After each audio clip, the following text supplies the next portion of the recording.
ខ្ញុំបានប្រើយុទ្ធសាស្ត្រមួយនេះក្នុងការចូលផ្សារហើយត្រឹមតែ5នាទីខ្ញុំអាចរក profit រហូតដល់$2000អញ្ចឹងក្នុងវីដេអូនេះខ្ញុំនឹងមកបកស្រាយរបៀបនៃការចូលផ្សារនិងរបៀបនៃការដាក់ risk management ឲ្យបានត្រឹមត្រូវហើយកុំភ្លេចធ្វើការ join នៅក្នុង Telegram របស់ខ្ញុំនឹង update ព័ត៌មានថ្មីៗចូលនៅក្នុងនេះអញ្ចឹងជាដំបូងមុននឹងចូលផ្សារយើងត្រូវតែមើល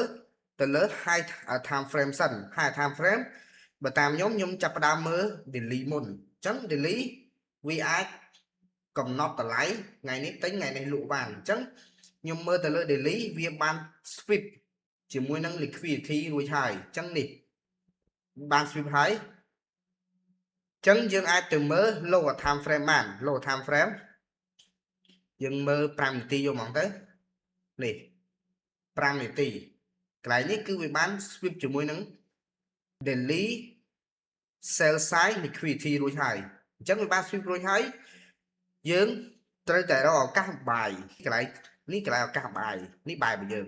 អាចរកកន្លែងបាយបាននេះបាយយើងចាប់វាជា inversion fair value gap អញ្ចឹងយើងអាចបាយកន្លែងនេះបានអញ្ចឹងក្នុងករណីនេះមានអ្នកខ្លះគេរកកន្លែងបាយប៉ុន្តែសម្រាប់ខ្ញុំរកកន្លែង sell ដោយសារតែខ្ញុំបានឃើញជាមួយនឹង buy side liquidity ដែលបាន sweep ហើយនេះខាងនេះគឺជា buy side liquidity ដែលខ្ញុំបានមើលគឺវា sweep ហើយអញ្ចឹងនៅពេលដែល buy side sweep ហើយយើងចាប់ផ្ដើមរកកន្លែង sell អញ្ចឹងយើងរកកន្លែងណា sell យើងចាប់ផ្ដើមទៅរក key ដើម្បី sell នេះ key ឥឡូវយើងចាប់បាន key មួយហើយនេះ key នេះមានឈ្មោះថា support break resistance ដែលហៅកាត់ថា SBR ហ្នឹង SBR អញ្ចឹងយើងចាប់ជា key level key ចាប់ជា key អញ្ចឹងយើងបាន key មួយហើយអញ្ចឹងអានេះជា key ទប់តម្លៃរបស់យើងហើយយើងត្រូវតែរកមួយទៀតគឺ stop hand អានេះ stop hand យើង stop hand សិន stop hand យើងចាប់បាន stop hand មួយអញ្ចឹង stop hand យើងចាប់ផ្ដើម sell កន្លែងនេះមកអញ្ចឹងបើសិនជាយើងអត់ប្រកាសយើងអាចរកmodel entry ណាមួយដើម្បីបញ្ជាក់តម្លៃមួយទៀតអញ្ចឹងខ្ញុំអាចរក model entry ទៅនេះបានមួយទៀតគឺជា CISD នេះ CISD នៅនេះ CISD នេះខាងនេះ C ខាងហ្នឹងជា CISD អញ្ចឹងយើងចាប់ជា CISD ចាប់វាជា CISD អញ្ចឹងនៅពេលដែលបុកជាមួយនឹង CISD ខ្ញុំធ្វើការ sell តម្លាក់នៅតម្លៃហ្នឹងហើយ SL ខ្ញុំគឺដាក់នៅខាងលើ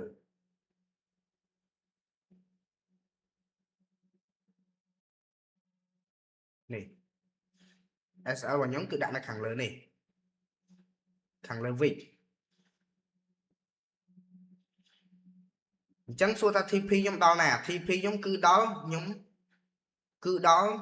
sell side liquidity TP ខ្ញុំគឺនៅទៅនេះប៉ុន្តែសួរថាខ្ញុំ hold ទៅដល់នឹងអត់ខ្ញុំអត់ hold ទៅដល់នឹងទេ